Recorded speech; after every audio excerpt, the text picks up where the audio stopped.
নমস্কার বন্ধুরা, আমি মানস বিশ্বাস, দ্য বং ইন্সপিরেশন ইউটিউব চ্যানেলে আপনাদের সবাইকে স্বাগত জানাই। আশা করি আপনারা সবাই সুস্থ আছেন এবং ভালো আছেন। তা ভিডিওর টাইটেল এবং থাম্বনেল দেখে আপনারা বুঝতে পেরেছেন আমি কোন বিষয়ে কথা বলবো। তা আজকে আমি একটা প্রশ্নের আপনাদের উত্তর দেব। আপনারা অনেকেই বলছেন যে দাদা আমাদের স্বাস্থ্যসাথী কার্ড আছে, তাহলে কি আমাদের আয়ুষ্মান ভারতের যে ফর্ম ফিল আপ সেই ফর্ম ফিল আপটা করতে হবে? আমরা কিভাবে ফর্ম পাবো? তা অনেক জায়গায় অনেক ফেক ইনফরমেশন ঘুরে বেড়াচ্ছে, তা আমার চ্যানেলে আপনাদের একদম অথেন্টিক ইনফরমেশন দেবো। তো অবশ্যই ভিডিওটি দেখার আগে চ্যানেলটি সাবস্ক্রাইব করে পাশের বেল আইকনটি আপনারা কিন্তু ক্লিক করে রাখবেন।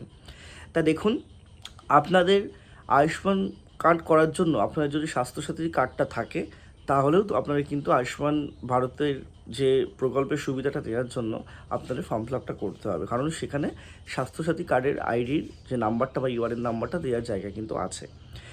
এবার দেখুন, দুভাবে আপনারা কিন্তু ফর্ম ফিল আপটা করতে পারবেন আপনাদের রেশন কার্ড অনুযায়ী। যেমন আপনাদের যদি AAY, PHH, SPHH এই ধরনের রেশন কার্ড থাকে, আপনাদের বাড়িতে কিন্তু প্রি প্রিন্টেড যে ডকুমেন্ট বা বলতে পারেন ফর্ম, সেটা কিন্তু এসে দিয়ে যাবে।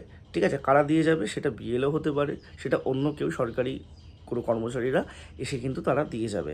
আপনাদের জনকল্যাণমূলক শিবিরে কিন্তু যেতে হতো না বা হবে না।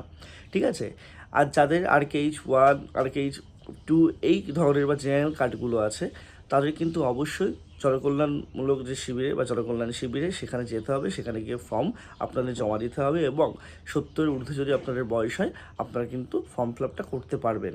ঠিক আছে, এবার ব্যাপারটা হচ্ছে, আপনারা সবাই জানেন যে আয়ুষ্মান ভারত এটা কেন্দ্র সরকারের একটা স্কিম, তা সেটার সাথে কিন্তু আমার রাজ্য সরকারের একটা টাই আপের সাথে এটা করা হচ্ছে এবং 5 লক্ষ টাকা অবধি আপনারা কিন্তু ক্যাশলেস যে চিকিৎসা সেটা করাতে পারবেন সেকেন্ডারি এবং তৃতীয় শ্রেণীর যে আপনাদের হসপিটালগুলো আছে সেগুলোতে।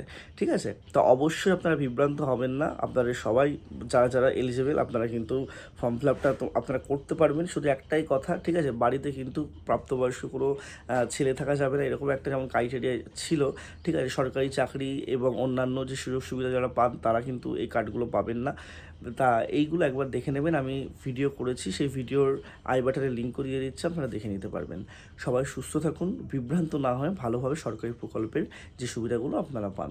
ধন্যবাদ।